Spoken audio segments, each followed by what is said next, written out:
The year was 2019.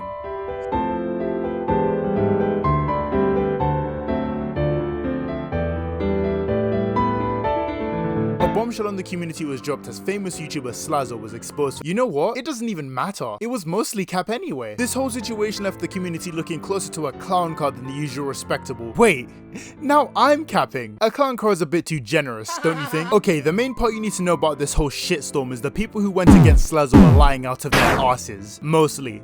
Kind of. What's important to know is that there are a few people who have been involved since the start. In fact, these are the same people who helped get the allegations further and blow it out of proportion due to their own stubbornness. People reached different conclusions during the Slazo situation. Some people thought he was blameless. He's not. Some thought everything Chase said was true. It's not. And others thought that little snake piece of shit Alex. That last one is true though. Alex has a tendency to do this, especially when a quote-unquote predator is involved. Though he isn't the topic of this video. That would be Hyojin. If you've clicked on this video, you already know what Hyojin has been up to. But I'm here to tell you, Hyojin has always been this way.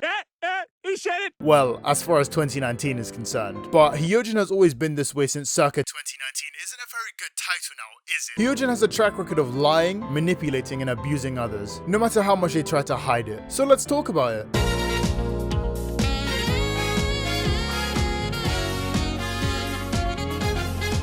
Hyojin was one of the many people pushing the narrative that Slazo was much worse than he actually was. After some leaked DMs, it was quite clear what the goal of this call out was. But when you put so much attention onto yourself and have a bunch of angry people wanting answers, people start to dig and oh my god, they're racist? Not surprised, but it starts to get a little annoying when you start bitching out on your Instagram. Actually, let's talk more about this Instagram post and what led up to it. Zaptai. Turkey Tom had made a video on the Slazo allegations. He brought up testimonies from people who claimed Hyojin had abused their dog and overall was a massive prick. I'll be going more in depth on this later on, by the way. Hyojin then makes an Instagram post invalidating any and all criticism they received. See, that's not good enough for Hyojin. If they're gonna deflect, they needed another scapegoat. Just to remind everyone, all that led up to this was people rightfully criticizing them for lying about another creator, allegedly abusing a dog, being called out for that, lying about another creator, again, and apparently being called racial slurs, which, how soft do the kitty gloves gotta be for you? But it's fine, it's okay everyone. Hyojin apologized to Slazo after trying so desperately to have the entire community turn on him and basically got Slazo to feel so disillusioned of YouTube he fucking quit. Sure, okay, let's just ignore everything else he did at the time. Did I mention I cannot find this live stream? I don't even know what happened to Schrodinger's half-assed apology, but I've heard multiple people say that Hyojin did apologize, so I'm going to be very nice and take it as gospel. Just to remind you guys of the rules of this game, Hyojin can call you a racial slur, but when you call them a slur, they're gonna kill themselves. A correctly educated table desk would have been able to handle this situation better. Speaking of, if you want to support me, follow me on Twitter and join the Discord. Oh, and did I mention that you should subscribe? How is that number so big? Anyway, back to the video. I'm skipping a bunch of random he said, she said crap because I don't care and it's super petty. Oh, you mocked my cat. Oh, no, I didn't. Blah, blah, blah. Anyway, pedo accusations.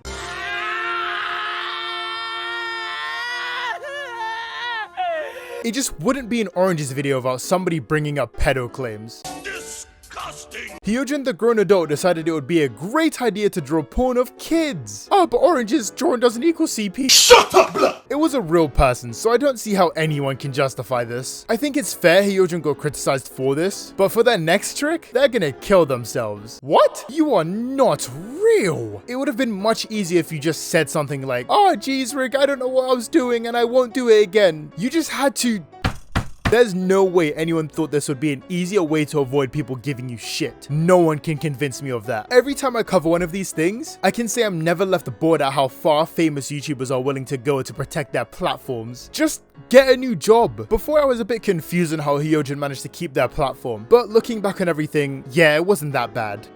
At least not yet. Now we go into the stuff that happened recently, which yes, I know, I'm late, but at least I'm here. That's better than your dad has ever done.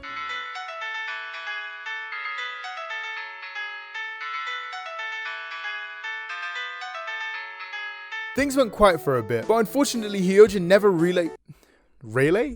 Really, mate? However, Hyojin never really had to respond to criticism, and when you've trapped yourself in a bubble that enables you to act like a massive dipshit, what happened next is kind of unsurprising, which is tragic in its own way. On the 19th of July, Hyojin's ex dropped a call-out post on I come to make an announcement. No, it wasn't that funny. They talked about how Hyojin emotionally and physically abused them on multiple different occasions. I'm reading the post in parts. I don't want to keep everyone here for too long. Hi everyone, it's me at 8:40 in the morning. I've been in a VC for 8 hours and 40 minutes. My fan's on, I'm not turning it off. Hi Naze, you didn't get the part in time, you For 2.5 years, I was trapped in an extremely abusive relationship with Hyojin/Squizzy that I both could not escape from and could not tell anybody about. I'm writing this now because I constantly see my ex popping up in my feed thanks to the wonderful Twitter and YouTube algorithm. I've brought this up to Hyojin directly, and while the apology they sent was nice and all, the trauma they've given me is well and truly for life. I initially planned to keep this private, but I reached a boiling point of how much I'm willing to lie to protect their image, both to my friends and my family. So it's about time I got this off my chest. Where do I even begin? When we started dating, it was fine. Great even.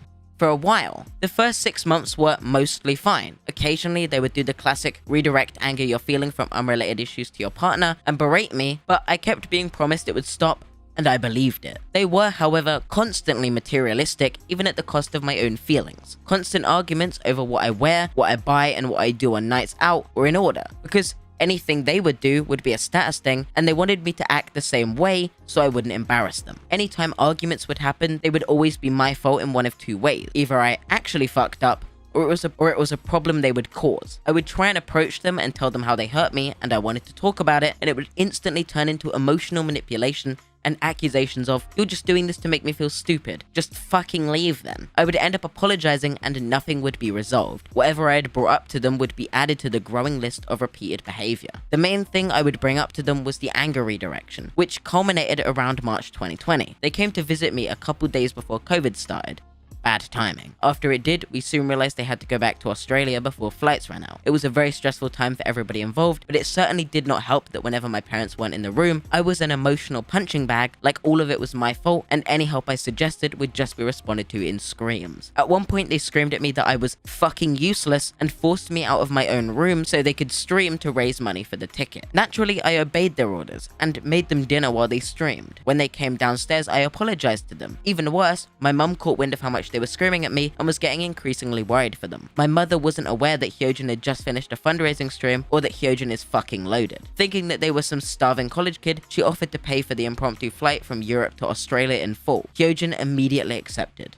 I felt fucking gross. They only ended up paying my mother back exactly 1 year later, with me constantly reminding them for mum. Impromptu tickets to Australia are not fucking cheap, turns out. I visited them for emergency reasons back in the summer of 2019 and still got fucking yelled at because I had a migraine from how hot it was at one point and asked if we could go home early so I could rest. They screamed at me saying I ruined their night, and they didn't allow me to sleep in the bed that night. I was promised things would get better. What really made things spiral out of control was New Year's 2020. I had flown down to Australia for a couple of weeks to be with Hyojin and their family. On New Year's itself, we bought a tent and planned to be in a park to watch the fireworks. It was fun till they once again called me fucking useless and yelled at me because I was struggling to figure out how to build a tent while they sat there and did nothing. Massive scene in the middle of a very crowded park. It was fun. At that point, that shit was bouncing off me. A couple days later, on January 3rd, 2020, my partner had received an early press copy of a game and asked for help installing it. Turns out getting early copies to work on Steam is a fucking ball ache, and neither of us could figure it out. The usual stuff happens, yelling, blaming me, etc., telling me to fuck off, so I just go and sit on their bed on the verge of tears. They proceed to, in the same room I'm in, get on Discord voice chat with their friends and start chatting like nothing is going on. I lie there in pure disbelief. I mustered up the courage to ask, "Are you actually doing this?" Bad idea. Very bad idea. Hyojin deathens the call. I told them what they did was fucked up, and they hit me. Hard. So hard, in fact, that my head bounces off of the wall. We just stand there, motionless, and without saying a word, I ask, "What the fuck did you just do?" They start crying and storm out into a guest room in their house. This was the first moment I realized I was in an abusive relationship. For a year it was emotional, and now it was physical. So I did what most reasonable people do. I fucking panicked.